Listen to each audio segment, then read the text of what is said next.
નમસ્કાર દર્શક મિત્રો, હું સ્વરૂપ લુણીચિયા સંપૂર્ણ ન્યૂઝમાં આપનું સ્વાગત છે। પાલનપુર સ્થિત જ્યોર્થ ફિફ ક્લબથી આ રેલી નીકળી હતી। રેલીમાં ઉપસ્થિત મહિલાઓએ એકતા સાથે વિરોધ પ્રદર્શિત કરી સમાજમાં વધતા મહિલા અત્યાચાર સામે સશક્ત સંદેશો આપ્યો હતો। આ કાર્યક્રમમાં મુખ્ય અતિથિ તરીકે પૂર્વ રાષ્ટ્રીય મહિલા આયોગના સભ્ય ડોક્ટર રાજુલબેન દેસાઈ જોડાયા હતા। તેમણે મહિલાઓને સંબોધતા જણાવ્યું હતું કે હિંસા મુક્ત સમાજ માટે દરેક બહેન દીકરીએ પોતાની સુરક્ષા માટે સજાગ રહેવાની અને અન્યાય સામે નિર્ભયપણે અવાજ ઉઠાવવાનો સમય આવી ગયો છે। આ રેલીમાં ઇનરવ્હીલ ક્લબની બહેનો સાથે જીડી મોદી કોલેજની વિદ્યાર્થીનીઓ અને ભારત વિકાસ પરિષદની બહેનોએ ઉત્સાહભેર ભાગ લીધો હતો। ડોક્ટર રાજુલબેન દેસાઈએ લીલી ઝંડી બતાવી રેલીને પ્રસ્થાન કરાવ્યું હતું। કાર્યક્રમમાં ઇનરવ્હીલ ક્લબ 305ના પ્રમુખ રેખાબેન અખાણી, પ્રોજેક્ટ ચેરમેન અમિતાબેન જોશી, સચિવ શોભાબેન સોની સહિત મોટી સંખ્યામાં મહિલાઓની હાજરી નોંધાઈ હતી। ક્લબનો ઉદ્દેશ્ય મહિલાઓમાં જાગૃતિ લાવવાનો અને તેમને હિંસા સામે અવાજ ઉઠાવવા પ્રોત્સાહિત કરવાનો હતો, તેથી આવા અત્યાચારોમાં ઘટાડો લાવી શકાય।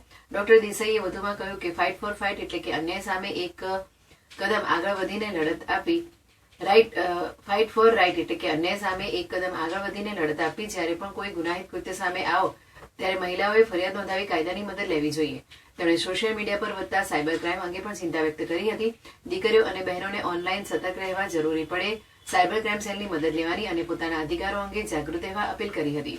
આ અંગે અમિતાબેન જોશીએ જણાવ્યું હતું કે ઇનરવ્હીલ ક્લબ ઓફ પાલનપુર ડિસ્ટ્રિક્ટ આજે અમારી ક્લબ દ્વારા એક રેલીનું આયોજન કરવામાં આવ્યું હતું। આ રેલીની થીમ અમને ડિસ્ટ્રિક્ટમાંથી આપવામાં આવી હતી, ઓરેન્જ ધ વર્લ્ડ, અને વુમન્સ એન્ડ ગર્લ્સની સામે જે વાયોલન્સ થાય છે તે વાયોલન્સ સામે અમે આજે પ્રોટેક્ટ કરવા માટે એક રેલીનું આયોજન કર્યું હતું ક્લબમાં, જેમાં મુખ્ય અતિથિ તરીકે અમારા ડોક્ટર રાજુલબેન દેસાઈ, જે પણ એક સ્ત્રી સામાજિક સેવા સારી રીતે કરી રહ્યા છે, એમને પણ બોલાવેલા અને એમણે અહીંયા એમના વિચારોની રજૂઆત કરી અને રેલીમાં ઘણા બધા લોકોએ ભાગ લીધો હતો, જેમાં ઇનરવ્હીલ ક્લબ ઓફ પાલનપુરના મેમ્બરો, ભારત વિકાસ પરિષદના મેમ્બરો, જીડી મોદી કોલેજમાંથી આવેલા મેમ્બરો પણ હાજર રહ્યા હતા। આ રેલીનું સફળ આયોજન ઇનરવ્હીલ ક્લબ ઓફ પાલનપુર દ્વારા કરવામાં આવ્યું હતું। અમે આશા રાખીએ છીએ કે આમાંથી સ્ત્રીઓમાં કંઈક જાગૃતતા આવે। સ્ત્રીઓ જે ખાસ કરીને વાયોલન્સ થાય છે તે અને જે ચૂપ બેસી રહે છે એ હવે ચૂપ ન બેસે અને થોડીક આગળ આવી અને પોતાની રજૂઆત કરે તો મારા ખ્યાલથી આ પ્રકારના વાયોલન્સ કદાચ થોડા ઓછા થઈ શકે છે।